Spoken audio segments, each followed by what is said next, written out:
اخلاق کے حسن اخلاق کا مطلب کیا ہے، جس کے لیے سرکار دو عالم صلی اللہ علیہ وسلم تشریف لائے اور جس کی اتنی تاکید فرمائی اور جس کو میزان عمل میں سب سے زیادہ وزنی عمل قرار دیا، کیا ہے وہ حسن اخلاق؟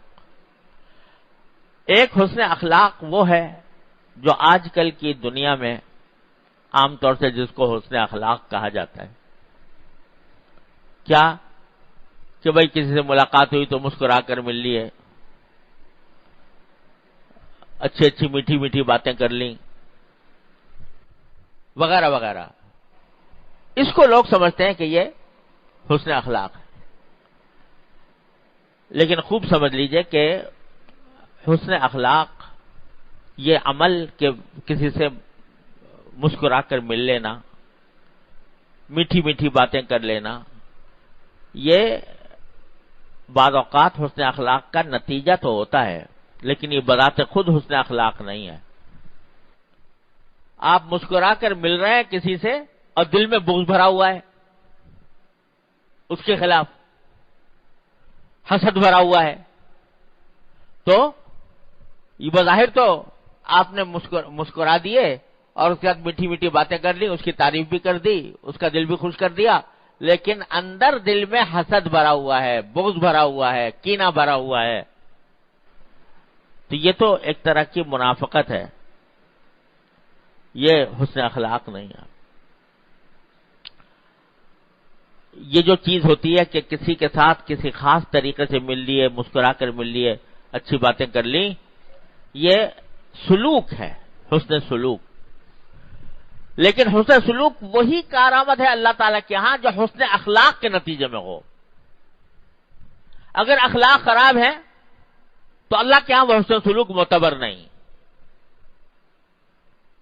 بات ذرا گہری سی ہے لیکن سمجھنے کی ہے کہ حسن اخلاق جس کو شریعت میں اور دین میں جس کو حسن اخلاق کہا گیا ہے، وہ اخلاق یہ منہ سے اور زبان سے اور آنکھوں سے اور ہاتھوں سے نہیں ہوتے. اخلاق اندر کی چیز ہے، دل کی چیز ہے، باطن کی چیز ہے. باطن کے اندر اخلاق اچھے پیدا ہوتے ہیں تو پھر ان کا اثر اعضاء و جوارح پر ظاہر ہوتا ہے. تو اصل چیز باطن ہے، باطن کے اندر اچھے اخلاق پیدا ہو جانا، اچھی صفات پیدا ہو جانا، اچھے عادتیں پیدا ہو جانا. اس کی مثال یوں سمجھو کہ اچھے اخلاق کیا ہیں؟ اچھے اخلاق ہیں مثلا دل میں لوگوں کی خیر خواہی. خیر خواہی، خیر خواہی کے کیا معنی؟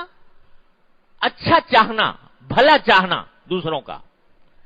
یہ دل میں پیدا ہوتی ہے، یہ خواہش، یہ صفت دل میں پیدا ہوتی ہے کہ دل میں آدمی کی یہ بات ہوتی ہے کہ میں جتنے اللہ کی مخلوق ہے سب کے ساتھ سب کے لیے بھلا چاہتا ہوں. یہ جب خواہش پیدا ہوتی ہے دل میں اور یہ صفت پیدا ہوتی ہے تو پھر اس کا نتیجہ یہ ظاہر ہوتا ہے کہ آدمی کسی کے ساتھ حسن سلوک کرتا ہے، کسی کے ساتھ کسی کی مدد کرتا ہے، کسی کی تعریف کرتا ہے، لوگوں کے درمیان لڑائی ہو رہی ہے تو اس میں مصالحت کراتا ہے. یہ ساری چیزیں خیرخواہی سے پیدا ہو رہی ہیں جو دل میں تھی اصل میں. تو حسن خلق وہ اندر پائی جانے والی خیرخواہی ہے. النصح لکل مسلم، جس کو سرکار دو عالم صلی اللہ علیہ وسلم نے ارشاد فرمایا، ہر مسلمان کے لیے خیر خواہی. کیا مطلب؟ دل میں ہی یہ خواہش ہے کہ میں لوگوں کے لیے کچھ خدمت کر دوں، ان کی لوگوں کا کچھ بھلا چالوں، ان کے لیے کوئی بھلائی کا کام کر لوں. یہ دل میں خواہش پیدا ہوتی ہے، دل میں یہ صفت پیدا ہوتی ہے. یہ ہے حسن خلق.